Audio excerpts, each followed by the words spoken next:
So finally বেরিয়ে পড়লাম বাড়ি থেকে, করিমপুর রওনা দিলাম। করিমপুরে যাচ্ছি, কিন্তু কেন যাচ্ছি সেটা তোমাদের বলবো না, তোমরা ভিডিওতে দেখতে পাবে আমরা কেন যাচ্ছি, ঠিক আছে?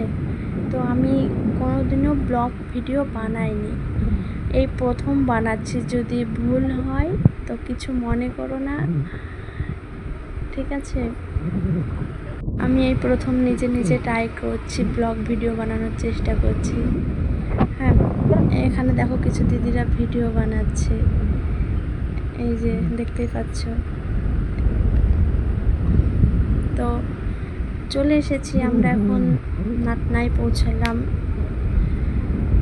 আর একটু তারপরে তোমরা দেখতে পাবে আমরা করিমপুরে যাচ্ছি কিসের জন্য। তো আমার এই ছোট্ট পরিবারটাকে তোমরা সবাই ভালোবেসে পাশে থেকো, আমিও তোমাদের সকলের পাশে আসিস। ফাইনালি এই যে আমি চলে এসেছি করিমপুর। তো তোমরা দেখতেই পাচ্ছ এখানে কিসের দোকানে আমি এসেছি। বেডরুম থেকে কিচেন সব সাজানোর জিনিস এখানে পাওয়া যায় করিমপুর নতুন বাস স্ট্যান্ডের পাশে। হ্যাঁ, আমি আমার ঘরের অনেক জিনিসই নিয়েছি, ফ্রিজ নিয়েছি এখান থেকে, শোকেস নিয়েছি এখান থেকে, মানে এখানকার জিনিসগুলো খুব ভালো। আর একটা জিনিসও নিতে এসেছি, তো তোমরা দেখতেই পাবে কি নিতে এসেছি।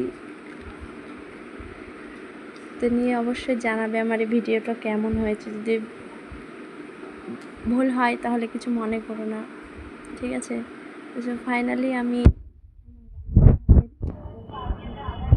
তো ফাইনালি দুটো মিক্সচারই নিচ্ছি আমি, ঠিক আছে? কেমন হয়েছে অবশ্যই জানাবে।